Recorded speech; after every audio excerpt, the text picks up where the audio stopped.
That I think that brings us nicely onto the kind of last position I wanted to talk to you about today, the wide receiver group, which is Sire's favourite to talk about every week, of course. But yeah, we've already kind of touched on the fact that you could get Smith, Waddle, Chase. I'm sure the people listening to this will probably had a look into them themselves. So I just wanted to pick your brains on a couple of the other kind of high end guys that are floating around there. Your Rashad Bateman's, your kind of Rondale Moore's after a hell of a pro day.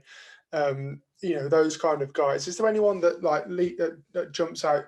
Bear in mind we've kind of got our possession receiver in Devontae Parker. We've now got a field stretcher in Fuller. Feels like we need the kind of slot guy or the kind of do it all big name guy on the outside. Is there any of those that those kind of secondary but also very good players which leap off the board for you?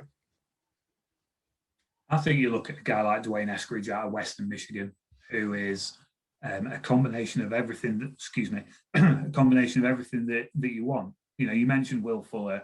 Will Fuller isn't healthy a lot of the time. You can't rely on Will Fuller to just be that field stretcher consistently and reliably. You bring in a guy like Dwayne Eskridge, who has got incredible speed. He can stretch the field. He can yard after the catch. He can be the guy who makes plays from the line of scrimmage and takes them all the way down to the house. He's an incredible talent, and the NFL, the NFL community, teams, front officers, scouts, they're catching on. I'm a guy who watches the MAC religiously because I think it's the greatest non-Power 5 conference in college football, and nothing like watching a 1 a.m. Wednesday morning game between Western Michigan and Central Michigan. The guy's a big play threat, and he has been throughout his Western Michigan career. You pick up. I don't know where you'd be able to pick him up because his value now is probably skyrocketed to the insane amount. But if you could pick him up in the third, if he was still knocking around there, late second, third, he's a guy that I think every team could make use of in the NFL draft. You mentioned big-bodied guys like Devontae Parker. Again, bring in some depth. Bring in a guy like Seth Williams in the third or fourth round, a guy true 6'3", 200 and whatever pounds he is, can go up there and get the ball, a physical guy. There's a lot of late round guys who are going to be able to contribute because this wide receiver class is so deep. Eskridge is the guy for me. I'll be honest. Sorry, Ollie, you talked about a deep wide receiver class. Could the Dolphins double dip, do you think, and go for 2 wide receivers? And the reason I say that is our current wide receiver core, for whatever reason, can't stay on the field at the moment. You look at the injury history that pretty much all of the receivers have got, and you throw Fuller into the mix, who's also got an injury history plus his current suspension as well. Do you think the Dolphins could double dip and select a couple of receivers? And if so, which receivers do you think would be the best fit? Or you mentioned Eskridge, of course, but and further to elaborate on Andy's question as well, it kind of ties in. Which other receivers do you think would be a fit for the Dolphins? I think double dipping is a distinct possibility, especially if you trade back down from 3. You're going to get a bit more capital in the mid rounds. Probably the trade that Dalton proposed in his mock draft involved the Carolina Panthers first round and second round in 2022 as well. That doesn't help you this year in this instance, but I don't see why you wouldn't double dip because, like you mentioned, Will Fuller injured. I'm just looking at the depth chart now for the Dolphins. Alan Hearns. Is he still on the depth chart? He's a guy who's never healthy. You look at Parker's had his injury problems. Preston Williams has had injury problems. They've all had their injury problems. So you take a Jalen Waddle with that number 3 pick, and for me, Jalen Waddle is the best receiver in this class. I heard some talk out of Alabama that they think Devontae Smith is the best wide receiver that has ever played for the program, which is pretty lofty praise when you consider the guys that have come out of there. But I prefer Jalen Waddle. Give me that breakneck speed. People forget that before Jalen Waddle was injured, he was leading that Alabama receiving room. Devontae Smith was getting the opportunity he got sometimes because Jalen Waddle had to be covered double teamed. Jalen Waddle is that guy for me. So if you're going to double dip, take a guy early, Jalen Waddle, take a guy late, I like a guy like Marquez Stevenson out of Houston, who's a field stretching guy. When you get later on, you're looking at smaller programs, even FCS guys like Cade Johnson out of South Dakota State. There's a lot of guys down in that day 3 range that you use one of them round 7 picks on. Maybe you get a 5 or a 6 out of that trade and use guys like that. Yeah, for sure. I mean, I just wanted to ask one receiver as well, which you referenced earlier, who I've just been religiously tweeting about because I think he's so far underrated at the moment. That's Emir Smith-Marset. I love the guy. I think he's going to be such a good threat.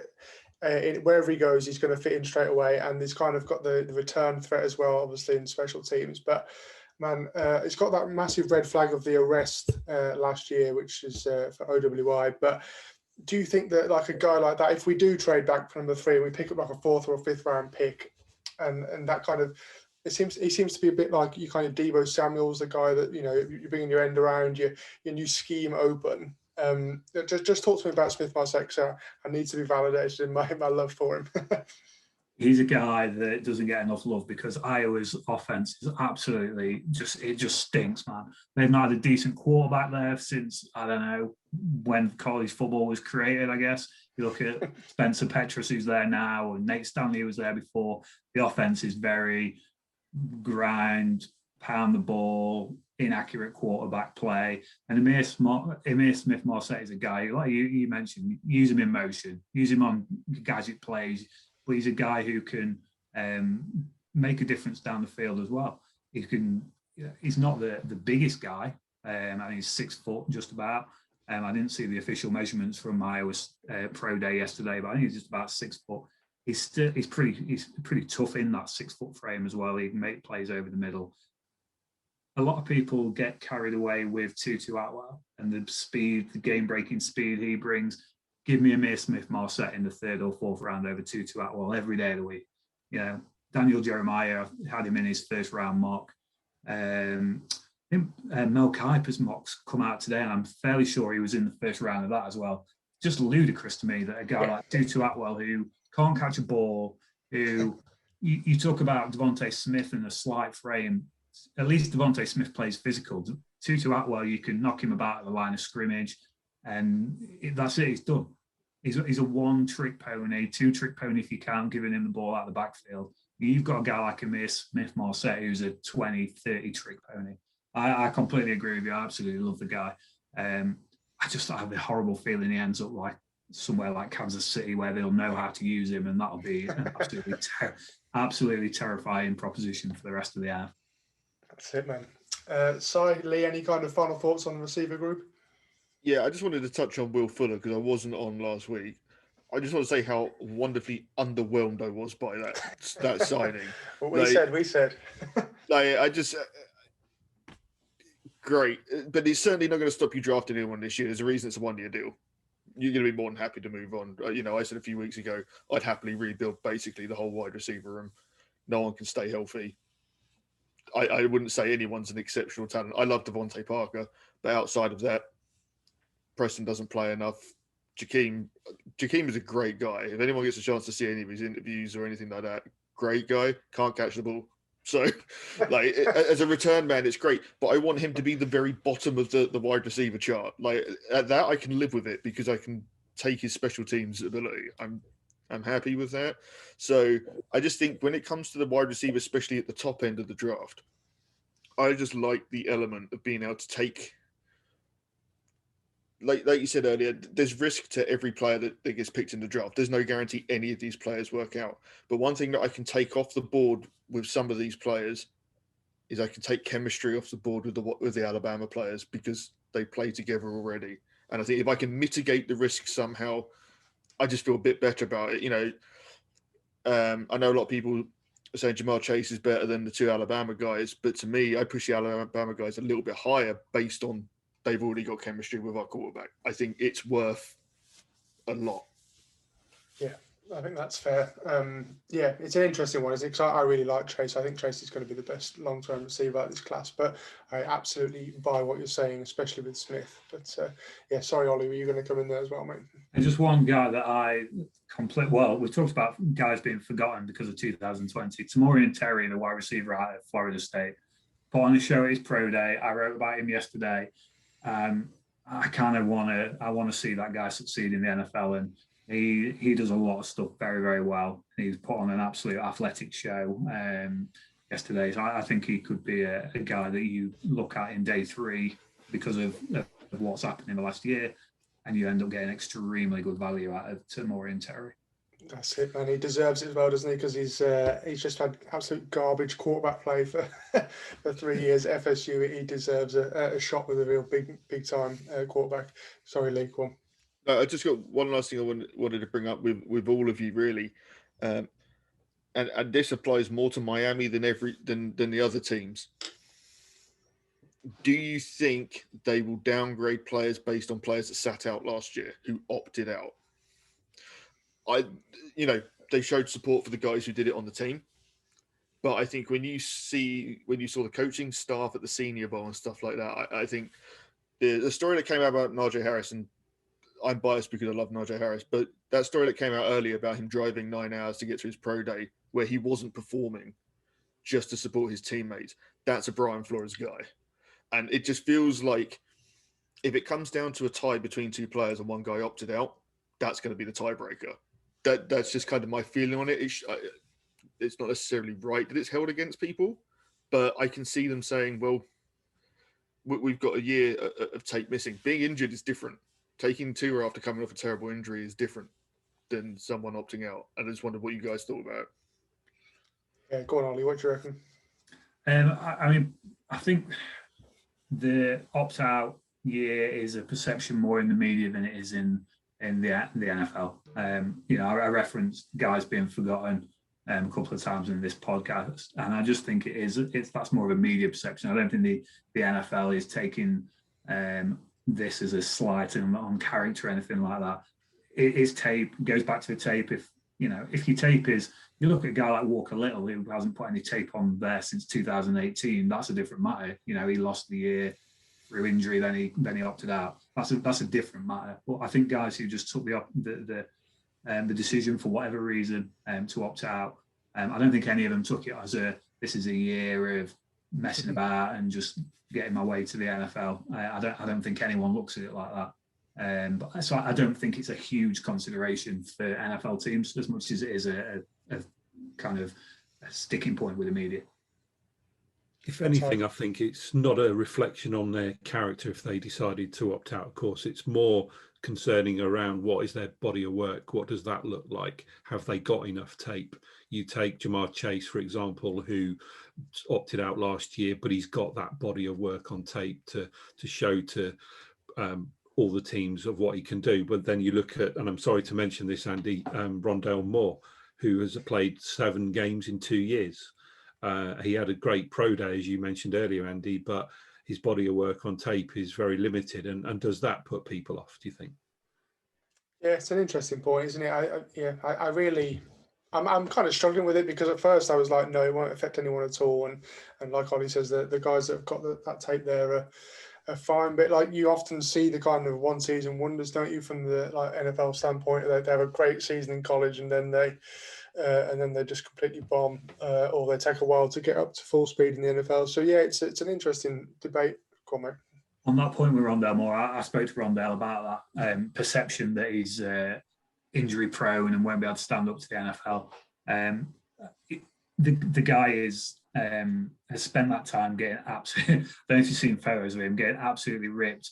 He might only be 5'7" like he measured in today, but I think the guy is certainly going to play harder than that. You look at his game against Ohio State where he absolutely bodied the guy in Sean Wade, who at the time was like considered a lock to be a first round pick, but we're not getting to Sean Wade tonight.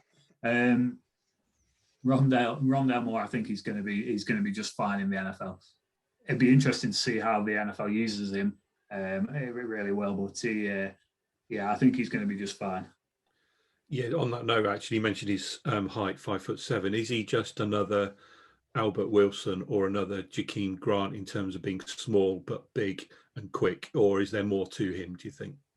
I think there's a lot. There's a hell of a lot to Rondale Moore. And I referenced the Ohio State game, and I said to him, that's the game that everyone points to as this is what Rondale Moore's all about. And he was like, no, it's not even that game. Put on the Vanderbilt game from 2019. I think he had about 200 yards or something like that. The guy's a special talent, and I think as long as he can put that injury history behind him, a team's going to get a steal on him. They really are. Right, guys, I think we've taken up lots of Ollie's time, and we were going to discuss Dalton Miller's mock draft as well, but we've kind of picked our way through that as we've gone through, haven't we? So I don't think we need to go into any more detail there.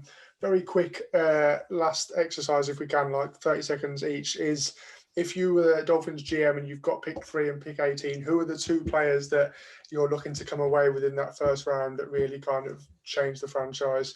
And Lee, I'll go to you first because I know you've already picked 2 players today in our mock draft. So who have you gone for? So in the mock draft, we actually took Jalen Waddle and Najee Harris. We did trade back with the Carolina Panthers. I know if anyone looks online and looks on Twitter and sees a trade, just say, "Oh, you got terrible value for the pick." You just have to be aware we were offered a first-round pick and a second-round pick next year, which we obviously would have taken as part of that deal, but you're not allowed to trade future picks in this draft, just to keep everybody active late in the draft so people don't just punt picks into next year. So that's why it doesn't look like great value. And we did exactly what I was saying earlier. We tried to fill that gap between rounds 4 and 7, picked up a pick in there and moved all our other picks up a little bit. So, but yeah, I took Jalen Waddle. We took him at 8 and Najee at 18. Sweet. Sorry. If we stay at 3, I would select Jamar Chase over Devontae Smith purely from a size perspective. 18, I would select Harris. But if they trade down from 3 and the likes of Chase and Devontae Smith have gone and Waddle as well, I would go for Kyle Pitts as an alternative. But whichever way the board falls, I would still stick with Harris at 18. Nice. Ollie, what do you reckon? You take Trey Lance. No, I'm joking. You take Jalen Waddle at 3, and you take Najee Harris at 18. You take Landon Dixon at 50, and you build that Alabama University of Miami. Sweet. I'm going to go Sewell at 3 and then Rashad Bateman at 18, just to be different. And I really like Rashad Bateman as well. So there we go. Yeah, Ollie, thanks for your time, man. Where can we find you on social media and stuff if people want to check you out? Currently writing for Pro Football Network, so that's profootballnetwork.com, and you can find me on Twitter at OJ Hodgkinson, which is basically just me retweeting a load of Pro Football Network stuff and some of the stuff from the College Chaps podcast that we have over here as well. Awesome. Thank you very much. We'll leave it there then, guys, and I'll leave you with a quick message from our sponsors as well, if I can, Silver FX. So thank you very much for your time, guys, and we'll speak to you all next week.